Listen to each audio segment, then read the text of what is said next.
Well, welcome everyone officially to the National Fair Tax webinar. This is your co-host Mark Maneri, joined by my other host Larry Walters. We are here in Orlando, Florida, and we want to thank you for being here with us tonight.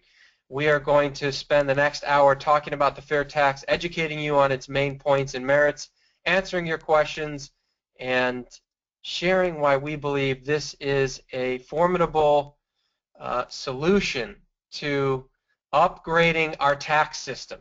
So we're going to go ahead and get started.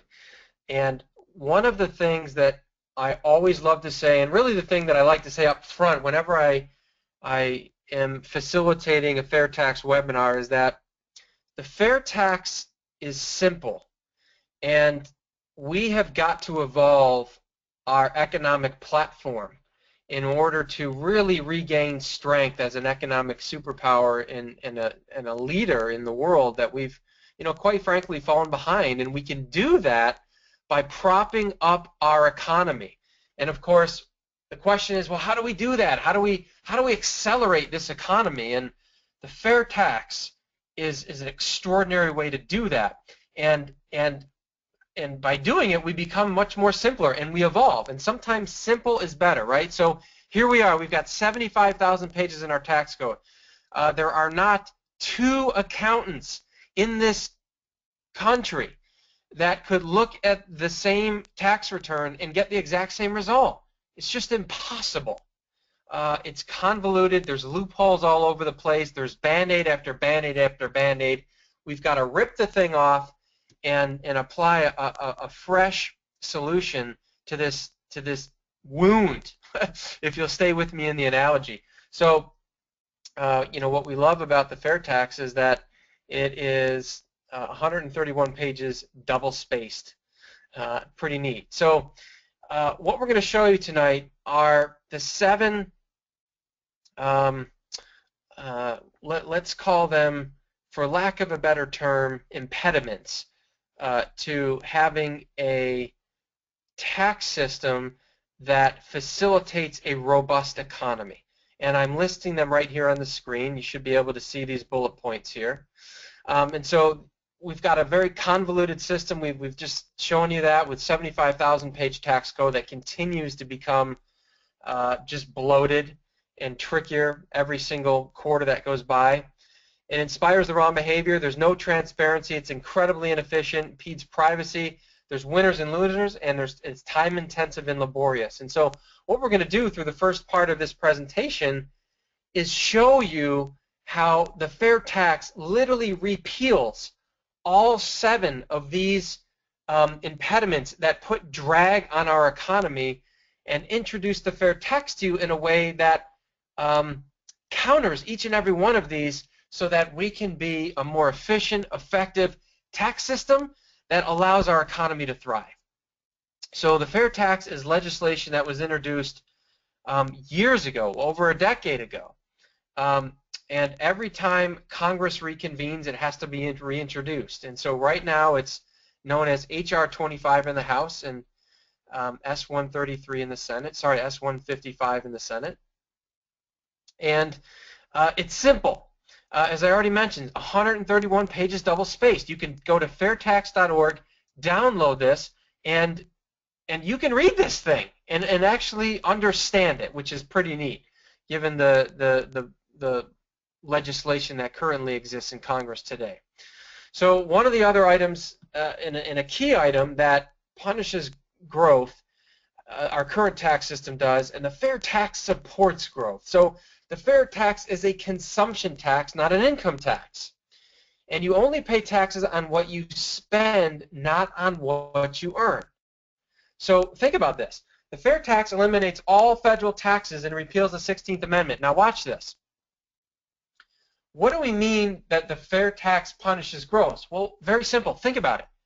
When you as an individual, or business for that matter, make more money, the government takes more of it.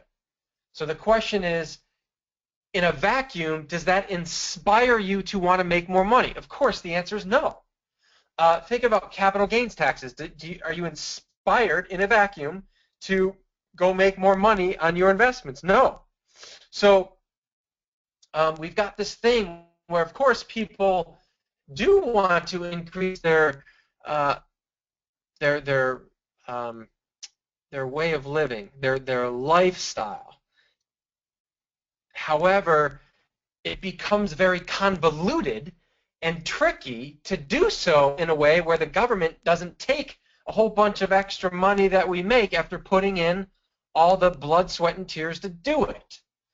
And so we've got a system in the FairTax that can still fund the federal government in a revenue-neutral way, meaning provide all the monies that the current tax system does while inspiring the right behavior. In other words, encouraging more growth, because when we make more with the fair tax, there's no impact. We only pay taxes on what we spend. And for that reason, the fair tax is extremely progressive. The individuals who make more money and as a result spend more, they'll pay more in taxes. And those who potentially make less will spend less and as a result get taxed less. So let's look at the benefits of the fair tax on business and trade. So number one, this is a big one. We estimate that there's $13 trillion in assets parked in offshore banking centers, right? So these are wealthy individuals and corporations who have moved their money outside of the United States to shield it from Uncle Sam getting his hands on it. And when the fair tax gets implemented, that money starts to organically flow back into the United States. That's brilliant. So think about it. We can't really print a whole lot of more money because of the inflation risk. So if we want to inject more money into our economy, the fair tax gives us a way to do that organically. And it's estimated that $1 trillion will flow back into the economy in the first year. Second point, U.S. becomes a corporate headquarter haven. So we'll have the lowest effective corporate income tax rate in the world. That means companies around the world will be beginning to host their international headquarters right here in the United States. They're going to build buildings. They're going to expand infrastructure. They're going to have to hire people to staff their buildings and their corporate headquarters. Construction will boom. And wow, are we going to see a huge boom when companies start relocating over here. Thirdly, underground economy estimated at $2 trillion now becomes this base that we can draw from. So every time the tax avoider, the illegal immigrant, somebody who is avoiding the tax system right now illegally goes to the grocery store, goes and buys a pair of jeans or buys a new sports car, whatever, they're paying their fair share. So we broaden our base, and now everybody's paying taxes across the board. And it allows us to create this net revenue neutral mechanism without disenfranchising business owners, individuals, and businesses to expand themselves in their companies.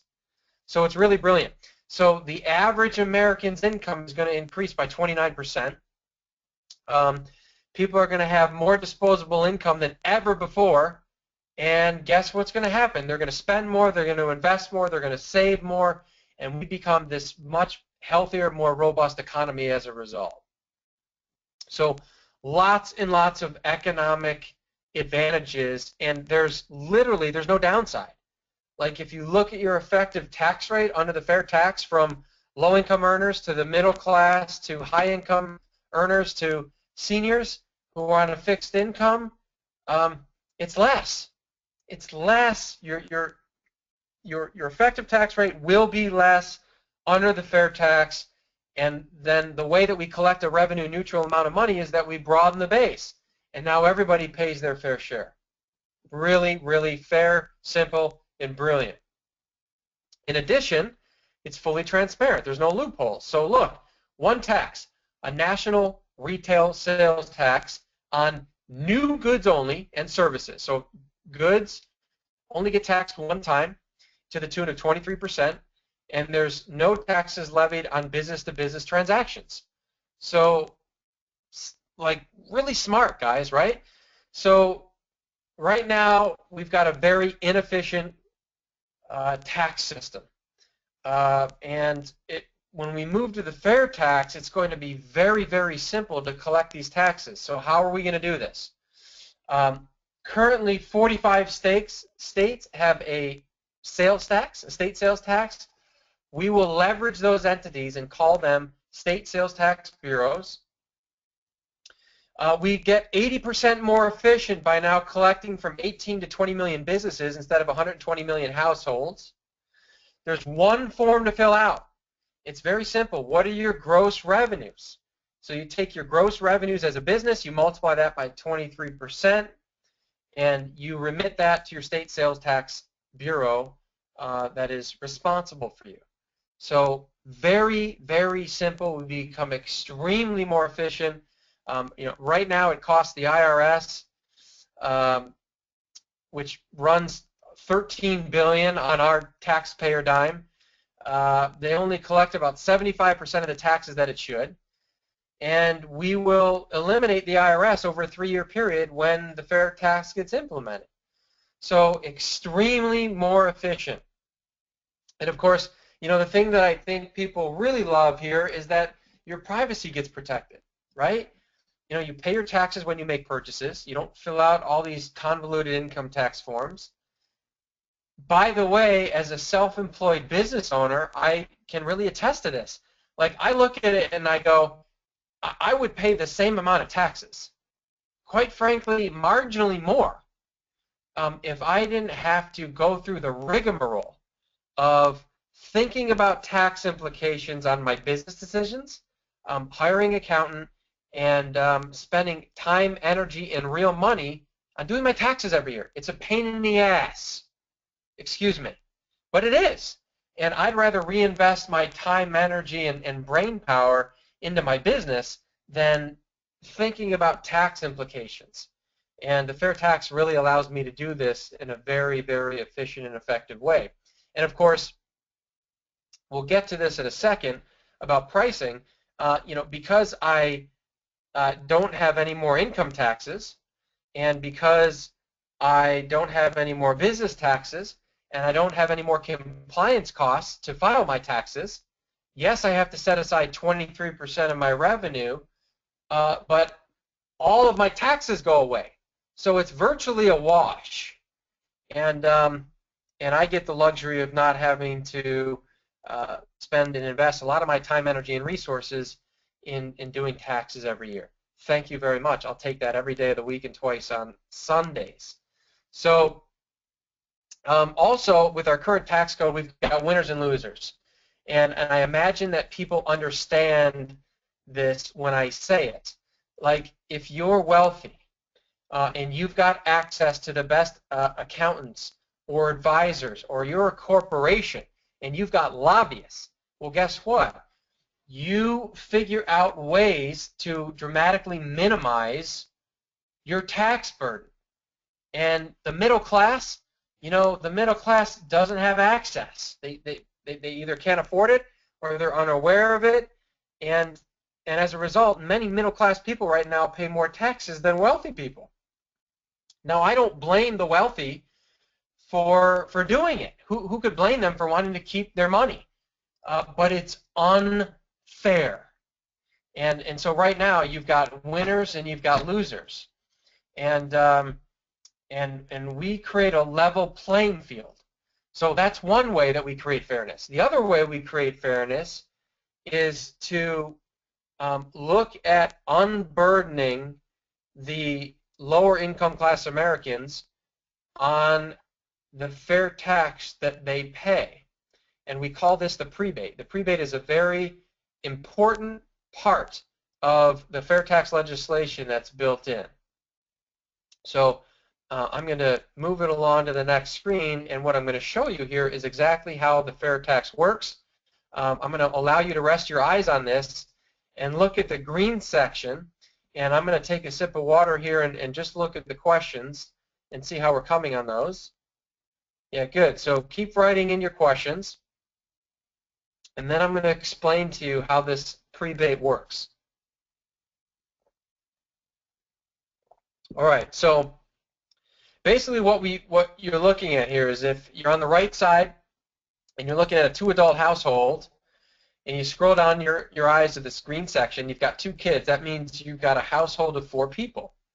Well, the Department of Health and Human Services, independent of the FairTax and how the FairTax came together, created what they call poverty threshold spending. And what they suggest is that a 4-person household that spends $31,860 a year is spending at the poverty level limit. In other words, if they spend more than that, then they're operating out of poverty. If they're spending that amount of money or less, then likely they're in a poverty situation as defined by this number. And so what that means is they're basically spending all of their money on the basic necessities of life: food, shelter, clothing, transportation, and medical supplies, about $2,500 a month, and they're just getting by. And so the fair tax that would be levied on this amount of spending, because remember, the fair tax taxes consumption, it taxes spending, would be 23%. 23% of 31 grand is roughly $7,300, and you divide that by 12 months, and what the prebate does is direct deposit $611 into this household's bank account at the beginning of the month, hence it's called the prebate, and it reimburses them in advance for the fair tax that they would be levied on them and their spending over the course of that month. So the fair tax, with the exception of education, does not have any exemptions in any other segments, in any other individuals, in any other way. And the reason they do that is to simplify and to eliminate loopholes.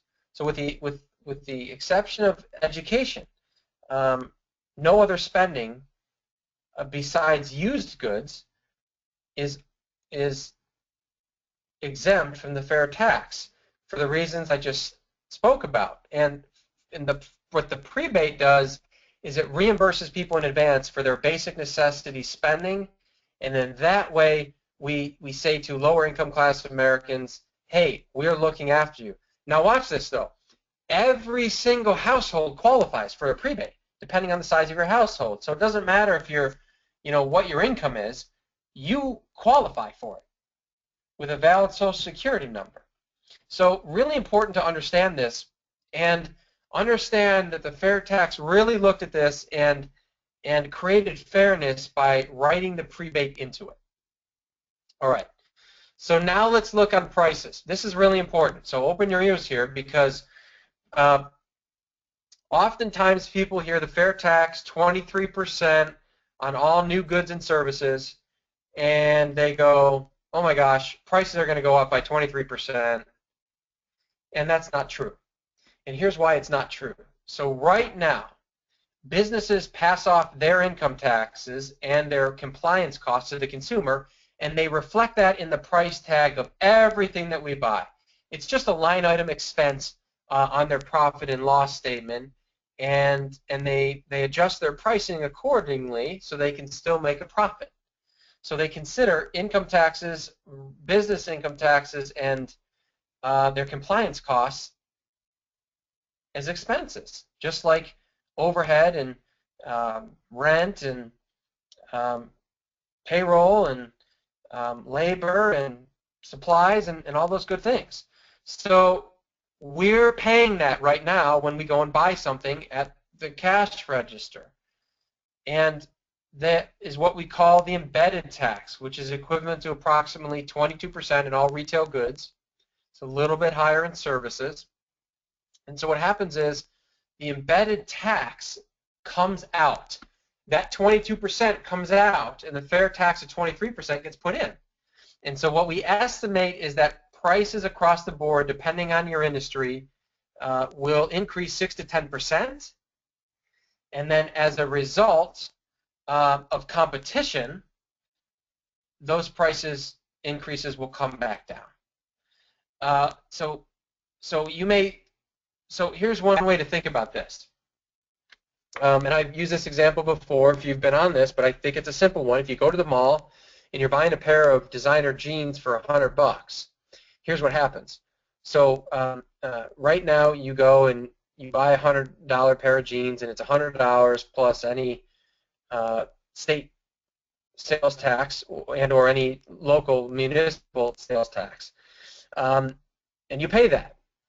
Well, under the fair tax, what would happen is the businesses who's creating those jeans and selling them, their corporate income taxes went away, payroll taxes went away, their compliance costs went away. So about 22% of their costs to produce those jeans went away, but the fair tax of 23% that they're responsible for went in. So now when you go to the store, the fair tax is inclusive, and the price tag says $100. Well, what will happen is you're going to look at your receipt, and it's going to say $77 for the jeans, $23 for the national retail sales tax. And you're going to see it right there. And by the way, that's what we mean by transparent, right? You're going to see it. And if the government decides they want to raise that and try to do it without us knowing, well, they're not going to be able to do it. They're going to see it right on the receipt, 24, 25, 26, 28%. And, you know, we can burn up the phone lines to Congress and say, hey, wait a minute, you did something without asking us. Imagine that. So back to pricing. Prices are going to go up 6 to 10% over 1 to 3 year period. We're going to see that come down to pre-fair tax levels, and prices after a couple years are going to be exactly what they are right now. And we're going to have all these added benefits that we talked about earlier tonight. So if you think about it, why would anyone not want this? We've got the 7 key impediments or drag on our economy that are caused by our current tax system have all been addressed. They all go away. And we've got a simple, fair, and transparent system that puts every single individual and business in a better financial place. Proven. Well, if that's true, and it is, why would anybody not want this? Well, because of power. And you know, you look at lobbyists and politicians, the first 2 bullets on our list here, 50% of lobbyists are tax lobbyists. They've got a 6-figure to 7-figure income by their corporations that they represent to go have Congress manipulate the income tax code in their behalf. So think about it. If corporate income taxes go away, there's no need for 50% of lobbyists out there. So they're scared, and they tell politicians not to support this thing. And of course, politicians don't want it because of transparency. They like operating behind or underneath a mountain of 75,000 pages because they can pull levers, flip switches, rewrite some code. We never know about it. And that's how they get some things passed. You know, their projects for their district, or they get to do the bidding, if you will, of the corporate lobbyists who are lobbying them, who will then go ahead and make large contributions to their re-election campaign. So we've got this small minority of selfish people who are operating out of self-interest, and you know, it's time that we evolve past it.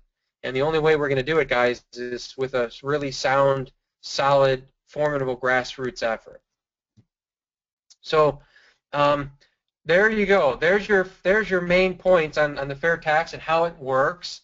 And so what we're going to do right now is we're going to pause, and we're going to take some questions. So I'll ask my colleague Larry to unmute himself. And after we get to a bunch of your questions, then we are going to do our special topic, and then we'll finish up with your questions. So thanks for being with us. All right, Larry, you ready? Yes, sir. All right. All right, so this is an interesting question. Should we change, this is from Josh. Josh, thank you. Should we change our monetary system before we pass the fair tax? Josh also has a question about libertarians, so I can understand where his question is coming from. So, Larry, what do you think about that? Would you be able to address that question? Well, I can't answer it with any knowledge on the topic, but my question would be, why are we even concerned with changing the monetary system? Our system works. There are some kinks in it that need to be fixed, but the money we're using uh, and the way it is being used, I think works pretty well. What we got to do maybe is get rid of the Treasury and then the central bank, or at least audit the Treasury and get rid of the central bank. But I can't really answer that question because I don't know why. I have not seen or read anything that would justify changing our money system. If you've got any information on that, Josh, pass it along to us, please. Mark? Yeah, yeah. So Josh has a follow-up question here that says, how can we convince libertarians who believe in this idea of no taxing at all to support the fair tax? And, it's a good question. Just like, how do we convince every congressman or woman to support the fair tax? And, one answer is through education. And quite frankly, the idea of no taxes with the size of the federal government and how far we've come on a dependent society, it just feels very unrealistic. And so I think that what occurs to me, Larry, is education, and that's the only thing I can think of right now. Is there anything else you'd Yeah, say to well, that? if you have to consider, one, that the fair tax is also considered an excise tax, according to definitions in the dictionaries. So under that regard, we fall in line with the Constitution and with what the libertarians say they wish. Now, here's the point that I do like to make, though. The libertarians will never go from where we are to where they would like to be in one step. And that being said, the fair tax is as close to what they really want to have as we think we can get. Once we get there, if there's enough people who want to support the position of eliminating all taxes, then that's just another issue that has to be undertaken. Mark? Yeah. Yeah, John wrote in a comment, and thank you, John, who says the money system and taxes are separate issues. It's true. They do share similar concerns, but they have no direct effect on each other. I would agree with that, John. Thank you. How would the fair tax affect Obamacare, or do we need to repeal Obamacare to pass the fair tax? No, we don't. They're separate. They're independent. There's no direct impact on Obamacare or any other piece of legislation other than the fair tax will be like pouring rocket fuel on our economy, and as a result, in years to come, it will end up putting more money in federal government coffers. And so the good news about that is that it saves things like and helps to fund and extend Medicare and Social Security, but it doesn't have any direct impact on it. It is legislation that is a new and improved way to fund our federal government without putting drag on our economy. So, yeah, no impact on Obamacare, although right now most of the supporters of the fair tax are staunchly Republican, although last month's webinar was why the Democrats should absolutely love the fair tax. And so if you got a Republican in the White House, they may also probably be thinking about rolling back Obamacare. But again, two separate issues. All right. The IRS estimates in their tax gap report that they collect about 83% of all legally owed taxes. So that's an update from my 75%. Thank you, John, for that info. Could the fair tax, after the fair tax is passed, could the minimum wage be repealed? Yeah, sure, it's possible, but again, the two are mutually exclusive, Josh. One does not impact the other. They're totally separate issues, and yeah, the minimum wage would not be one that is actually affected in any way around the fair tax implementation. Larry, how does the fair tax affect a college student's tuition in any way? Well, tuitions are not taxed in the first place under the fair tax, and education costs are one of those industries, if you will, that are at the highest embedded cost and tax rate, 25% embedded in everything we buy today. So we would anticipate tuition costs to come down somewhere in the area of 20%. We can't guarantee that because we don't know what other issues might be involved there, but that's a guess on our part. Mark? Yeah, That would, thank by you, the way, Larry. that would also hold That's, true for anybody who is taking a seminar or some other class or course to improve themselves and their income capabilities, income generation capabilities. Any kind of education is not going to be taxed. Sorry, Mark, go ahead. no, that's great. Yeah, and John wrote in a follow-up to the last question. He said the IRS is the police agency for Obamacare. Therefore, when the IRS is abolished, there is no enforcement for Obamacare. That means that legislation for Obamacare policing would have to be passed. Failure to do so would render Obamacare toothless. So, yeah, thank you for that note, John. All right, let's take a few more questions, and we'll jump to our special topic and come back. So stay with us, everybody. Why will business expenses, Larry, be expected to increase by 6 to 10%? What causes the temporary increase? That's from Armando. I don't know. I've never heard that, Mark. I know, Armando, I cannot answer that question because I have never heard that claim. If you can provide more No. detail. I said it in the presentation that we expect prices to increase by 6 to 10%, perhaps, Okay, across the board. And I believe that's what he was asking is why is that? What causes that? okay, Armando. We differentiate between the term or the word costs and prices. Prices being what is sold at retail to the final consumer. Costs being what goes from business to business to business through the supply chain. Costs through the supply chain will go down 15 to 20% is a good estimate. The retail price after the fair tax is added to the new lower cost will go up 6 to 10, maybe 15%. That might sound a little bit drastic, but consider that today the average worker is in the 15% tax bracket, and they will realize an increase in their take-home dollars of a little over 29%. So that 29% far exceeds any, let's say, a 15% increase in prices, and therefore you still have more disposable income for yourself. Mark? Yeah. And as a follow-up, Scott wrote in a question, would a tax on consumption reduce people's spending, thereby putting negative pressure on the economy? Totally opposite, Scott. So think about it. The fair tax implementation will cause the average American's income to increase, their take-home pay to increase by 29%. Why?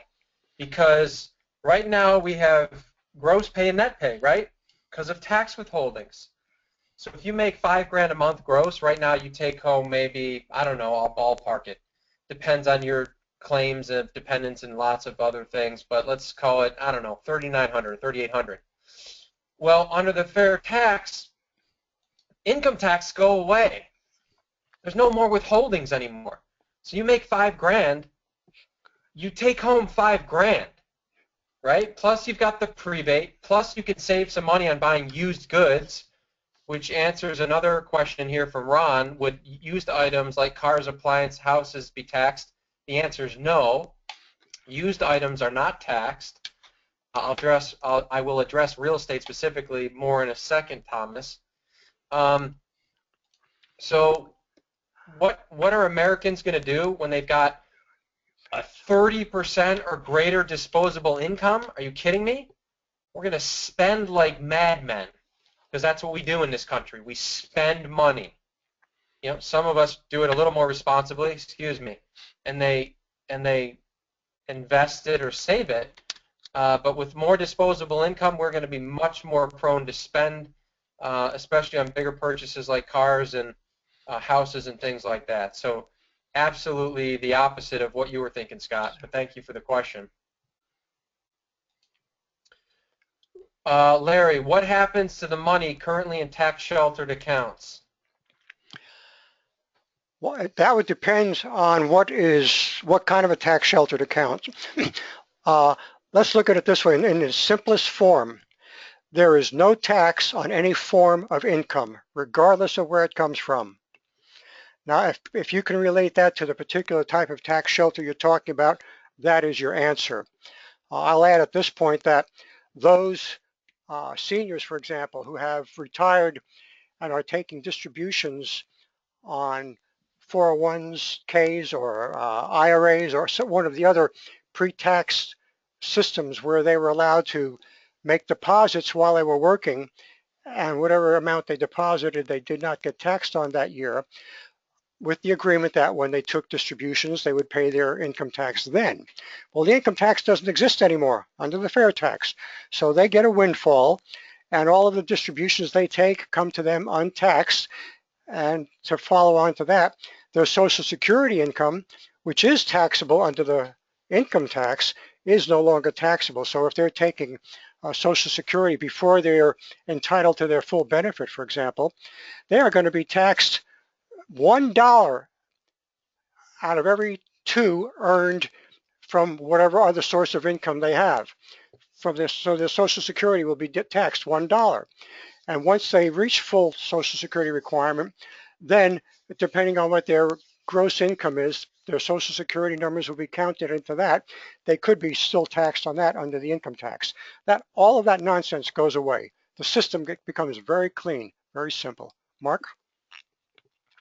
Yeah. A couple questions on state income taxes or state sales taxes. So let's address it. The fair tax does not impact what states do. In other words, if you've got a state income or state sales tax right now, that'll stay in place. In other words, there's nothing in the legislation that impacts what states do. However, if nationally, if federally, we move to eliminate income taxes, likely the states will follow suit. And that addresses another question in here from Danielle. Thank you for the question. Are there any successful real-life examples of the fair tax today or something similar? The state of Florida is a great example. The state of Florida has no income tax, has a 6.5%, if I'm getting that number right, Larry, state sales tax. And there was a study done that looked at the economic status in several different categories of states that have a sales tax only to fund itself versus a state and an income tax. And by far, the states that had just a sales tax were operating more abundantly, if you will, economically as a result. So, you know, Florida is a pretty good example of what it's like, and there's a lot of businesses that relocate to Florida because they don't have an income tax, and there's a lot of incentives to move here and open their doors here, and as a result, a lot of new jobs, which, you know, create income and stimulate spending. So at any rate, that's one of the best examples, Danielle. All right, let's take a quick break here, and let's move to our special topic, and then we'll get back to questions very shortly. Okay. So how does the fair tax actually get implemented? So we keep this really simple, and it is pretty simple. Of course, there's going to be, you know, some things that need to happen behind the scenes that are going to need to get worked out. But we've already told you how it gets collected, right? So there's the state sales tax bureaus that will be empowered and funded in order to collect from all the businesses, registered businesses in each state. From a transition standpoint, there's three major rules here. So number one, there's a year to transition. So in other words, if the legislation got passed in 2015, the fair tax would go into effect on January 1st, 2017, and that would bake in an entire year for businesses to get themselves prepared for doing the accounting they need to do, for looking at their inventory, for doing any point of sale technology implementation that would need to happen, which would be pretty simple. Every single business has a computer at their point of sale, and likely there would be some software that gets created, which would be a business opportunity, of course, for a private software entity out there that re-engineers their point of sale register that does away with any other federal tax and implements a 23% national sales tax and calculates it in the receipt. So there's probably some other things, but those are the main things that businesses would have to acclimate to. So we give a year for that. Secondly, it relates to inventory. So what the second bullet point says, and you can read it on the screen, but basically it says if you've got inventory right now, you've got 2 years to sell it without getting fair tax levied on it. I have a question to my colleague Larry to see if you know this. Is there a limit to that? In other words, is there a dollarized amount that limits the amount of inventory? I think it's $1 million. I'm not positive on that though, but it's in the legislation. I would just have to refresh it. Yeah, I thought so too, but I wasn't sure. So that's bullet point number 2. You got $1 million in 2 years to sell your current inventory without the fair tax being levied on it. And then 3, to ensure an orderly end of the income tax system, we phase out the IRS over a 3-year period. So that's it. Like, that's how the implementation actually happens. But if it got passed today, on January 1st, 2017, you wouldn't have income taxes anymore. You wouldn't have capital gains taxes. You wouldn't have payroll tax withholdings, or Medicare, or Social Security. None of those withholdings. Estate taxes, alternative minimum taxes, the death tax, they all go away. And the single tax that the federal government collects on are a national retail sales tax. That's it. So anything else that you'd want to add to that, Larry?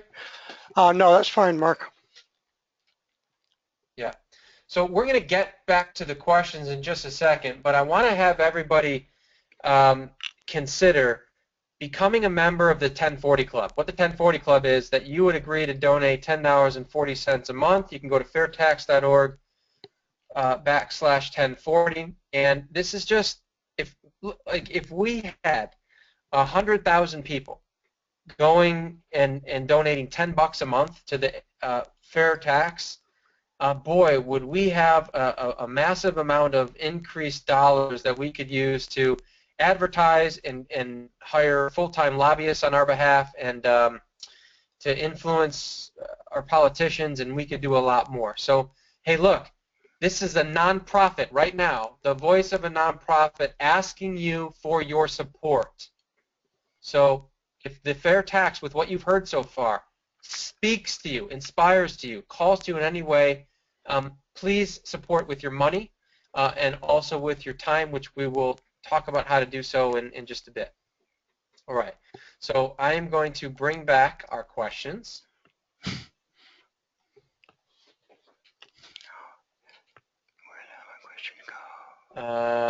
Here we go. Larry, you ready? Yep.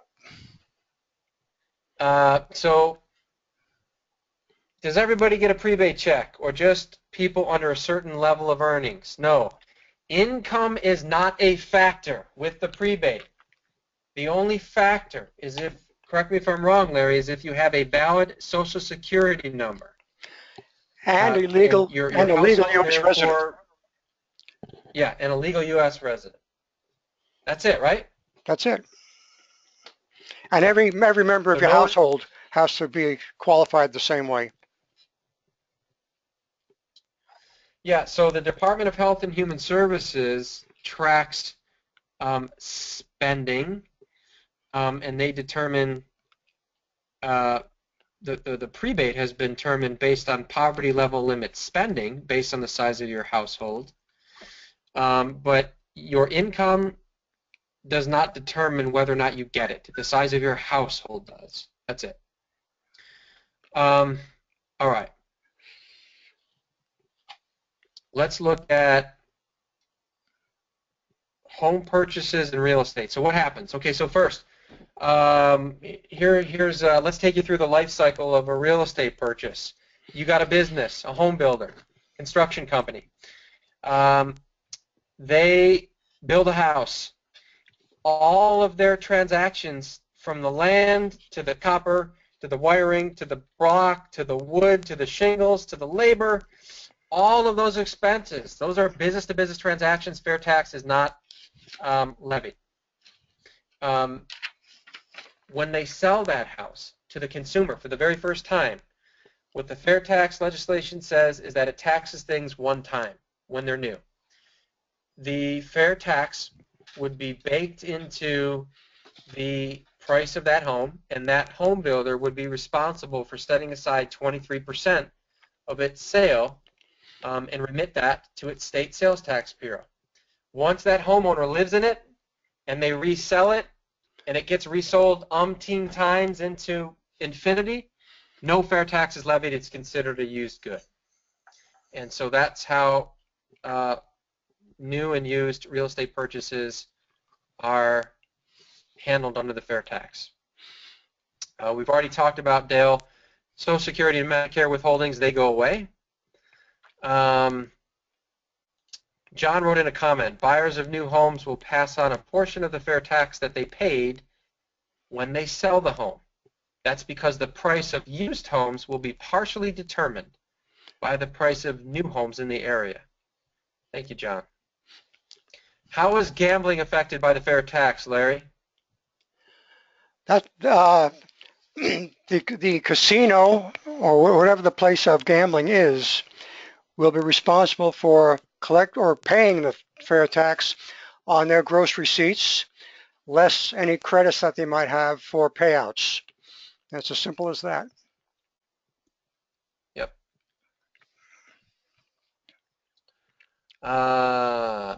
From Gideon, the federal government always finds a way to confiscate income.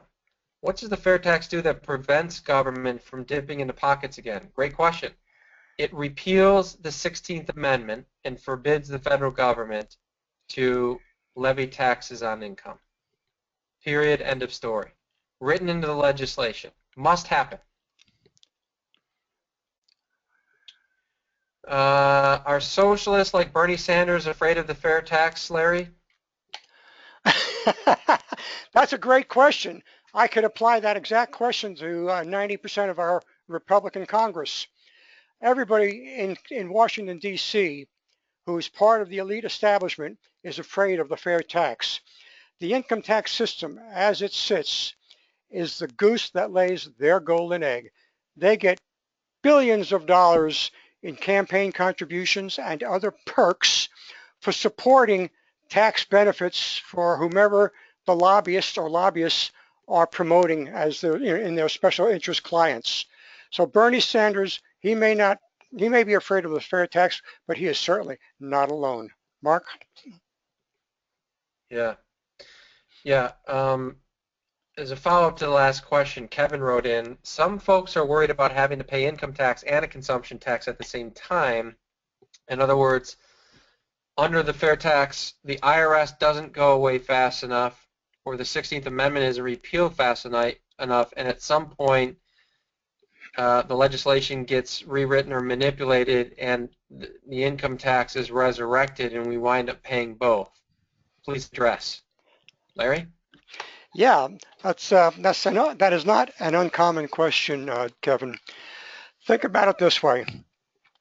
The first thing that the fair tax legislation does is tears out the entire income tax code and regulations. It's all gone. With that gone, there is nothing to enforce in the way of an income tax. Within 3 years, the IRS is defunded and they are gone. So now there is no enforcement agency for an income tax. It is our belief, using some common sense, and hopefully it is good common sense at this point, that once the American voter lives for about a Did we year. lose you, Larry? Yeah, I'm still here. Are you hear me? You hear me? Hey, Larry, you're breaking up pretty badly on us. Try again. I am sorry. I don't know why. Okay. If I'm still breaking up, I don't know what to do about it. How You do know how what? do how am I We coming can't hear across? you, Larry, if you can hear me. So I'm going to ask you to stop and take yourself offline and come back in and see if that does the trick, because you are breaking up and we can't hear you, and I'll handle the rest of the questions from here until you get back on, but you're too garbled. All right. Um, let's see. Um,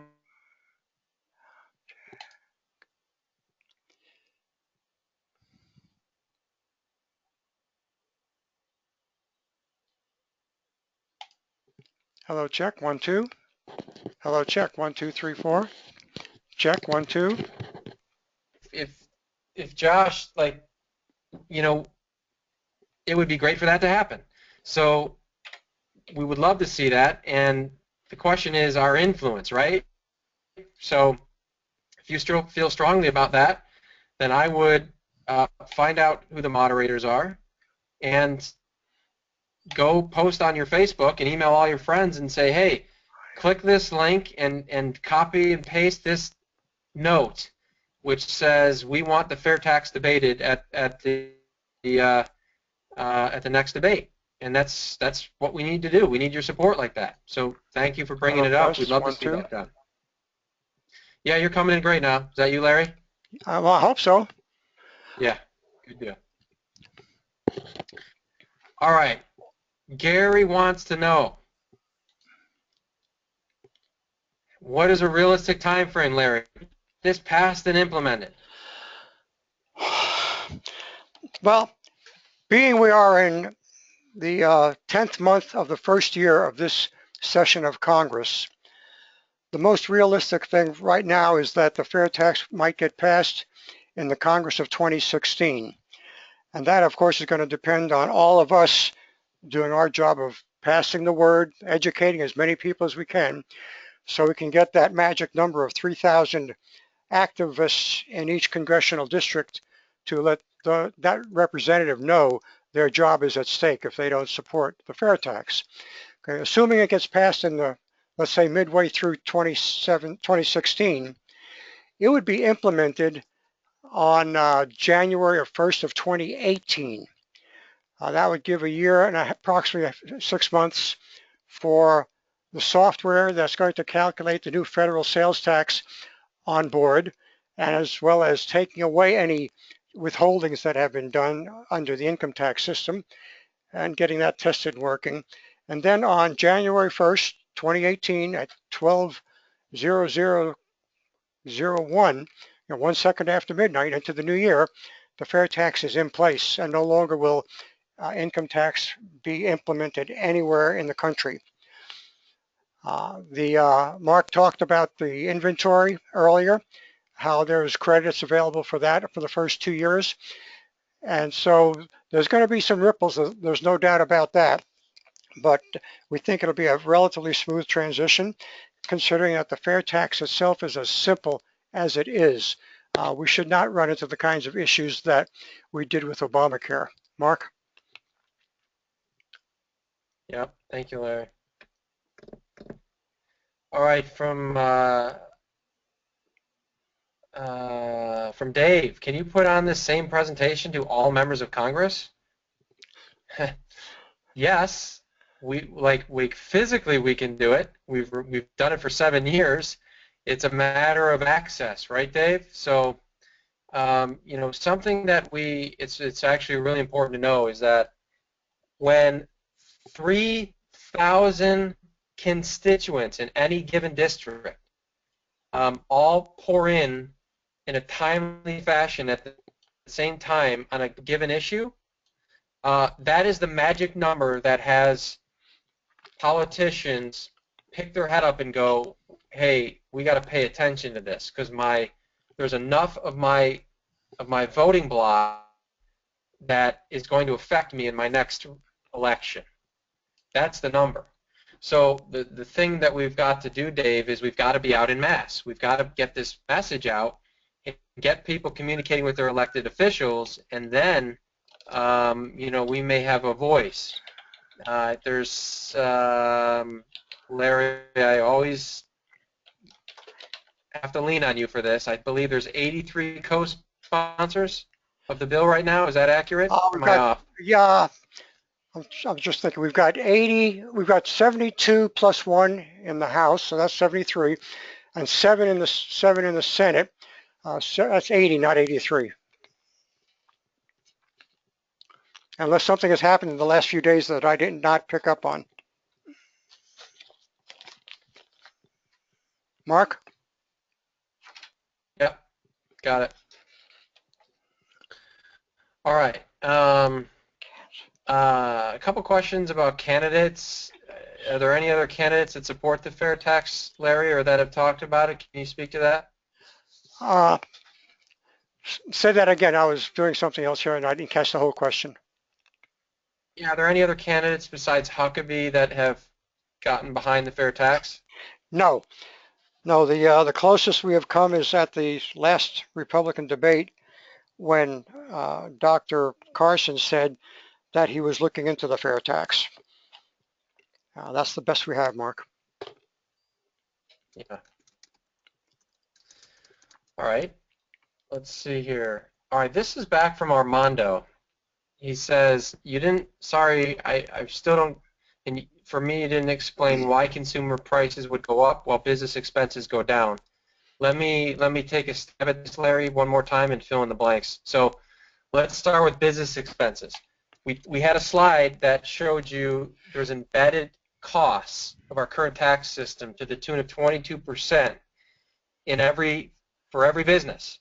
So it's that 22% is derived from their actual business income taxes and their compliance costs, the costs of hiring accountants and financial people and filling out forms and the time that they spend to comply to the federal tax code. Those are real dollars. When the fair tax is implemented and the income tax go away and payroll tax withholdings go away, that 22% of cost, real expense, goes away. So that's why their expenses go down. The fair tax of 23% gets put in. Why would the prices go up? Because businesses have to adjust to this process. They've got to implement technology. They've got to potentially hire someone to explain how this is going to affect them and how they should adjust their prices.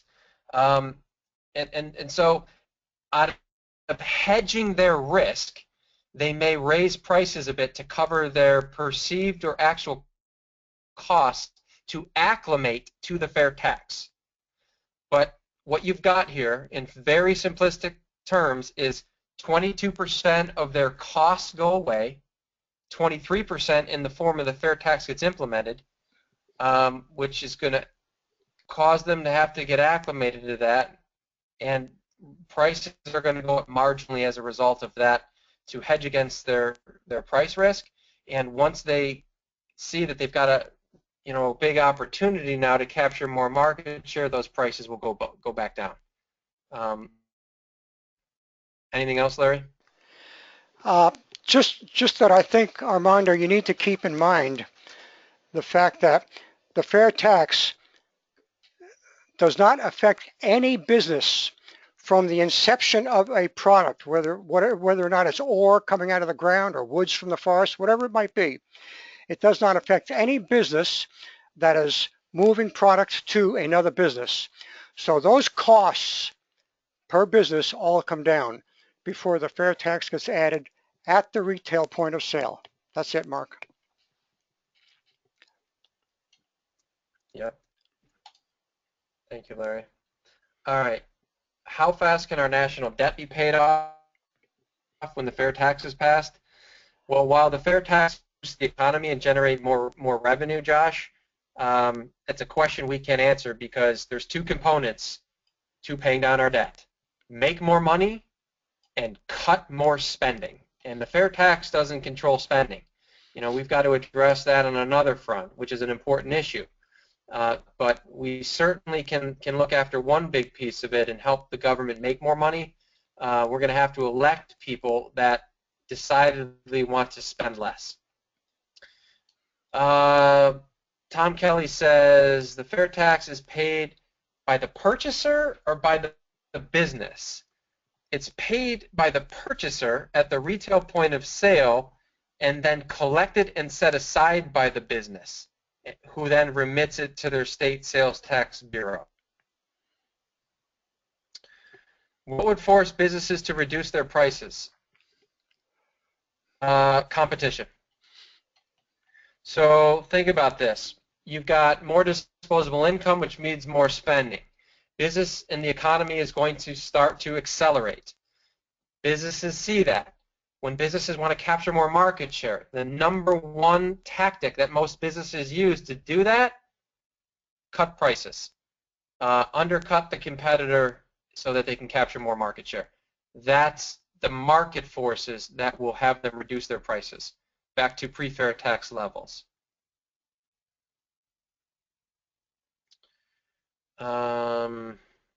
You're welcome.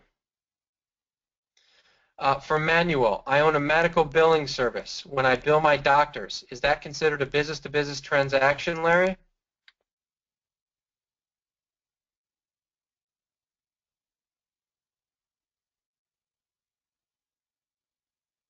Larry, are you out there? Did we lose you again?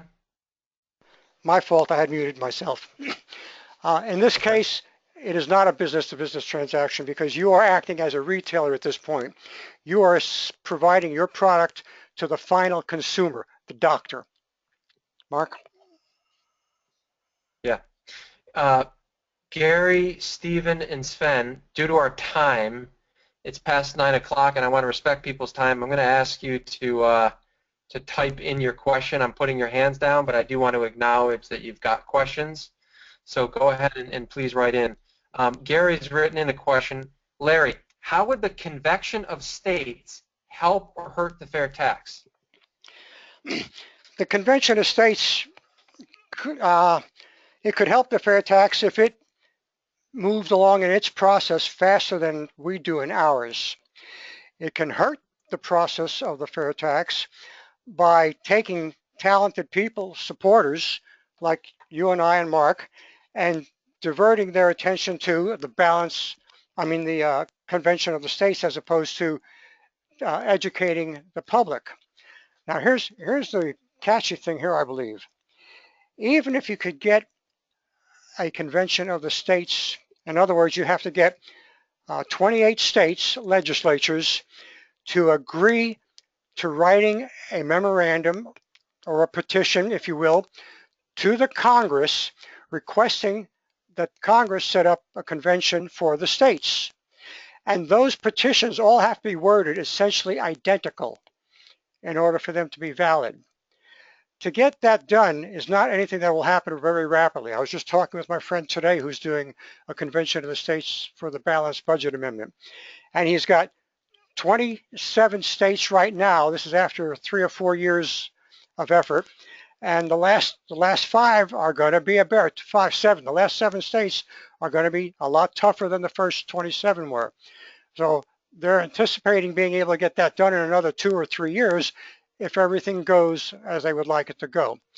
So that's kind of a double-edged sword, and all we can really do is work with what we believe is the best pathway, and we think it's doing what we have been doing for the last 12 or 13 years, and that's educating the public and Congress to the best we can, even though we know that Congress is never really in favor of the fair tax as a whole. So we just have to frighten them into supporting it and voting for it. Mark? Yeah. I think we have our last question, Larry, from Sven. How many businesses, both large and small, are in favor of the fair tax? Do you have any indicator of that? I can put my hand up as a self-employed small business owner and say that I'm in favor of it. And I'll speak simply from my own being out in the world and speaking to business owners. about the fair tax that once any business owner hears about this, like 100% across the board have said, yeah, this is just smart. This makes sense. This unburdens me from a tax standpoint, and I'm in. I'm all for it. So that's my informal survey. Do you know of any formal commitment, No, I do not. Larry? No, I do not, Mark. We have registered lots of individuals as supporters. Many of them are business owners. So essentially, we could say that they are a supporter, but we have no kind of record that would put a number on that, Mark. Yeah. Sven follows up with, why not ask businesses that are in favor of the fair tax to put a sign on their counter or website thanking the consumer for paying their business tax? Yeah, that's interesting. It's interesting. What do you think of that, Larry? That's a great idea, and it's a good idea to go to a business who isn't even an advocate, but maybe just a supporter, thinking it's a good idea to ask them to, and we've got the dispensers to do it with also, to take some of our pocket handout cards and put them on their counter and let their customers pick them up. My primary care physician has done that for years, and until he couldn't handle the Obamacare burden any longer, and he just gave up his practice. So, but it's a good idea, and I suggest doing it. If you go to the FairTax Logo Store.org, I believe it is, FairTaxLogoStore.org, you can get, besides other goodies, t-shirts, bumper stickers, and whatnot, you can get the handout box. I think they call it a take one box, and they're available. They're very inexpensive. So take a look there and see what you can do for yourself, and go to the businesses that you know about, and let them know about the fair tax if they don't know, and if they do know, ask them if they would allow you to put that bid up there with a good handful, 100 or so of the business cards, not the business cards, but the handout cards. Mark? Yeah, by the way, Ron Malero just wrote in, the National Small Business Association has endorsed the fair tax, which is great to hear. Thank you, Ron, for sharing that. That's fabulous stuff. So a couple things before we get to the end here, guys. I want to offer you some resources to get involved. You go to fairtax.org or flfairtax.com. Those are a wealth of resources. You can give time, volunteer, start a group.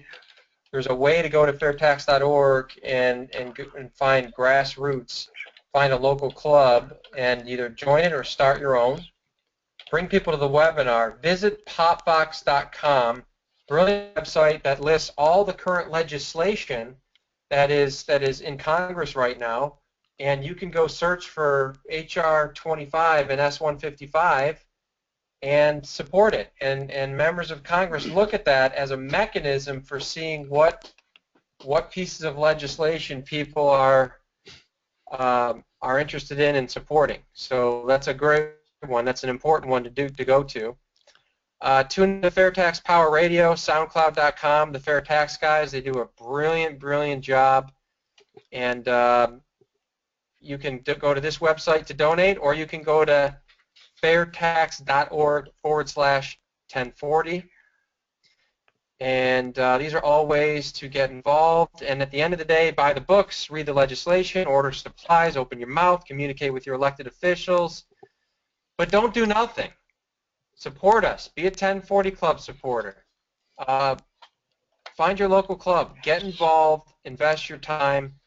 And these are the things we need to do, guys, on a regular, consistent basis to really make a difference. And this is what it's all about, the grassroots, consistent effort. So I want to thank my colleague Larry, as always, for being a wealth of information, being such a great supporter of the Fair Tax. Larry, I love you. I think you're amazing.